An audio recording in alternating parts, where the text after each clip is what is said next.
Hey everyone, welcome back to the channel. Wanted to do a quick video regarding the flex cables here. I had a couple people ask me about it, so I don't know if this is going to come out on video very well, but we're going to give it a shot. So these are out of the Genesis left and right hand side. The right hand side or port side, this is the coarse thread flex cable, and the left is the fine thread. When I got these originally, it was immediately noticeable that this side is a little stiff compared to this guy. And I got two of these, so it's not like, you know, there was a defect in one of them or not. But anyway, I believe this is the reason that the right-hand side cables desoldered from the bullets. I've since resoldered them up, and you know, you saw the last run and it worked just fine, albeit I only did like what, 4 pulls, but it didn't desolder this time. So next time out we'll try it again. But I also think that the cooling, okay, was also helpful in the last run with the pickups on the bottom of the hull, right? Since then, I was able to get some extra free time this week, or at least today's Sunday, and I don't know if you can see that, but I installed another pickup. This one's much simpler, it takes far less time, and to be honest, I should have done that with the first one as well, just so that I could get them both, you know, on this side of the ride pad, because that side is obviously going to be a little higher, so the chance of it getting water is slightly less. But I mean, we're so far back on the hull here that we should be good to go, right? So there's a good shot for you. I got 4 of them now. I got 4 of these bad boys. I got the original pickup going to the AC, and then the new pickup's going to the motor. This is also going to be nice for cooling tube routing. I'm also running them out of the original input sides for the rudder, okay? Also, I can now get to the collets a lot easier with this routing, and there's not as much tubing that's going to come in front of the battery. I may even run the cooling tubes underneath the tray, but undecided with that right now, because that's going to be another decision down the road for the carbon fiber inlay. But before I talk about that real quick, since I now have exits coming out of here because I didn't want to drill more holes in the boat, that means that I don't have a pickup coming out of the rudder, right?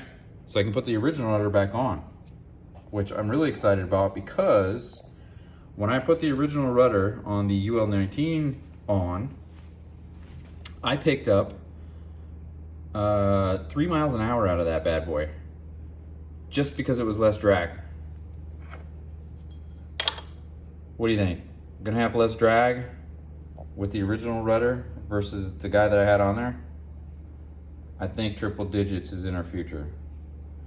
That, and because of the size of this bad boy and how much water it pushes around, I think it'll be easier to drive in the turns. This thing, I mean, it works great, but it's just, it's too much rudder.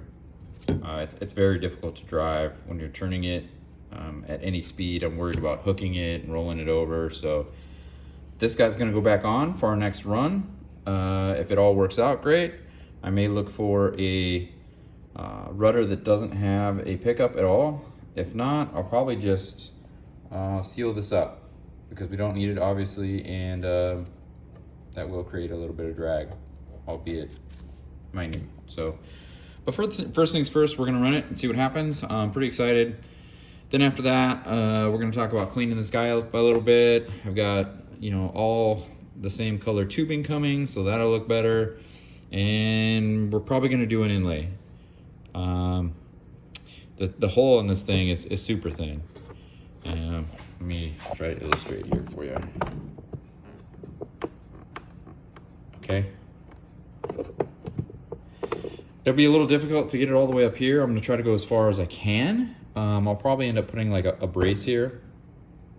I've seen Regala Marine do that on his Cheetah, and it worked out really well. I think that's a great idea, and I'm probably gonna do the same. If you haven't seen his channel, you should go check it out. He's got some beautiful boats. Very, very nicely done. It's almost sickening how nice his boats are. Who else? Big B, go check out his channel too. OG Paperboy, he's got some nice pro boats. And thank you, my man, for the shout out. And I'm mentioning these guys because they're all part of the boat gang community. If you didn't know them already, tons of content and just good stuff all together as far as helping the community out and share what we've done, what works, what doesn't work. Some of our crashes, some of our big fuck ups, and yeah, it's just one big fun sport. I don't understand why some of these guys are hiding some of the things they do, but and that being said too, this is all stock electronics with the exception of these caps. When I originally got this, I got a lot of water in the boat. I run in salt water, so these shorted out really quick. And I just bought some, these are 8S capable caps off of Offshore Electrics, and I put some liquid tape in here just to make sure in case I get any more water in the boat again. And yeah, that's it. These are the 36, I think these are 3660 motors in the in this guy's stock, but someone can correct me. But yeah, otherwise all stock electronics. That's my servo, obviously, but yeah, this thing's fast. I think we're gonna get to 100, boys. All right, longer video than I wanted. Cheers.